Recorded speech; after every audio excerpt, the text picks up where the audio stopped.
आपको दे रही हूँ कि इस पूरे मामले को लेकर महाराष्ट्र का मानवाधिकार आयोग किस तरीके से अब सतर्क हो, किस तरीके से आगे आ चुका है, किस तरीके से अब वो कार्रवाई की बात कर रहा है। रायगढ़ के एसपी को सीधे उन्होंने पूछ लिया है कि ये कार्रवाई क्यों की गई है। इस वक्त की बहुत बड़ी जानकारी मैं आपको दे रही हूँ, क्योंकि हर किसी के मन में यही सवाल है कि ये एक्शन, इस एक्शन के पीछे का मकसद क्या हो सकता है। क्या ये बदले की कार्रवाई है, क्या ये सोची समझी रणनीति का हिस्सा है।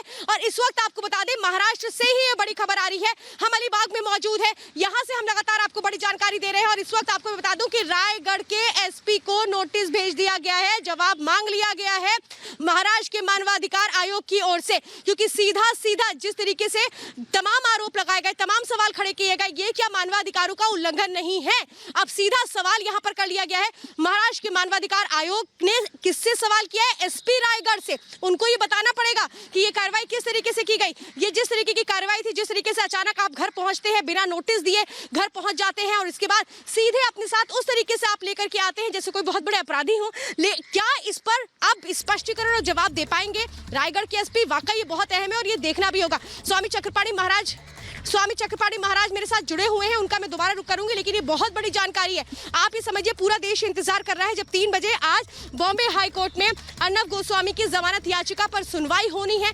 पूरा देश किस तरीके से कामना कर रहा है, हवन पूजन हर तरफ हो रहा है। और इस बीच ये बहुत बड़ा डेवलपमेंट है, इस बात के बहुत सारे मायने हैं, क्योंकि आप ये समझिए, हर भारत का हर एक शख्स का अधिकार है, अभिव्यक्ति की आजादी का अधिकार है। आर्टिकल 19A में ये आता है और अगर इसका हनन होता है तो फिर किस तरीके से जवाब भी देना होता है। और यही हम तस्वीर इस वक्त देख रहे हैं। महाराष्ट्र के मानवाधिकार आयोग ने रायगढ़ के एसपी से सीधा सवाल कर लिया है कि आखिर ये सब कुछ क्यों किया गया। अब जवाब देना पड़ेगा, क्योंकि यही तो बात है। कल आपको याद होगा, सेशंस कोर्ट ने भी तो यही कहा गया था, जिस केस को इतना बड़ा कर दिया गया, जिस केस के तहत गिरफ्तारी की गई, उसको रीओपन करने के लिए कंसेंट तक नहीं लिया गया था, यानी कि कोर्ट से इजाजत तक नहीं ली गई थी। ये बात तो कल सेशंस कोर्ट ने भी की। और देखिए अब किस तरीके से महाराष्ट्र का मानवाधिकार आयोग भी इसी बात को समझते हुए आगे आया है। और एक बहुत बड़ी कार्रवाई के तौर पर यह देखा जा रहा है कि एसपी को पूछा गया है, बताइए ये सब कुछ क्यों किया गया, इसके पीछे की क्या वजह है। मानवाधिकार आयोग अगर सतर्क हो गया है, मानवाधिकार आयोग अगर आगे आ गया है,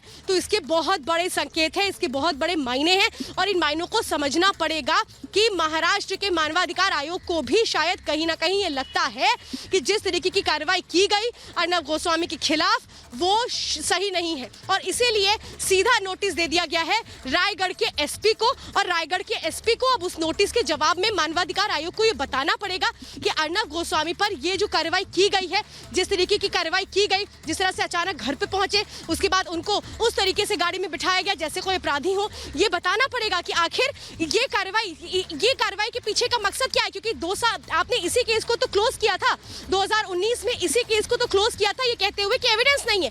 कोर्ट में ही तो कहा था कि एविडेंस नहीं है। और उसके बाद आपके पास उस तरीके के सबूत आते हैं कि आप नोटिस देने की भी जरूरत नहीं समझते और सीधे घर पहुंच जाते हैं। और उसके बाद वो कार्रवाई करते हैं जो शायद अधिकारों का उल्लंघन है, क्योंकि जो नियम है, जो कानून का दायरा है, उसमें ही रहते हुए आगे बढ़ने की जरूरत है। और वो क्यों नहीं महसूस की गई, ये हर कोई जानना चाहता है। और इसीलिए हम देख रहे हैं कि अर्नब गोस्वामी के साथ पूरा देश एकजुट हो चुका है। हर एक आवाज अर्नब गोस्वामी के लिए उठ रही है। हर एक घर में आज हवन पूजन हो रहा है तो अर्नब गोस्वामी के नाम का हो रहा है। अर्नब गोस्वामी को रिहा किया जाए, हर तरफ हर कोई यही राह तक रहा है। और इसीलिए 3 बजे का इंतजार हो रहा है जब बॉम्बे हाई कोर्ट में सुनवाई शुरू होगी अर्नब गोस्वामी की जमानत याचिका पर। लेकिन उसके पहले महाराष्ट्र के मानवाधिकार आयोग का आगे आ जाना ये बहुत बड़ा एक संकेत देता है, बहुत बड़ी तस्वीर देता है कि मानवाधिकार आयोग भी किस तरीके से अब सख्त है। मानवाधिकार आयोग का जवाब तलब कर लेना, ये पूछ लेना एसपी रायगढ़ से, जहां पर हम इस वक्त मौजूद हैं।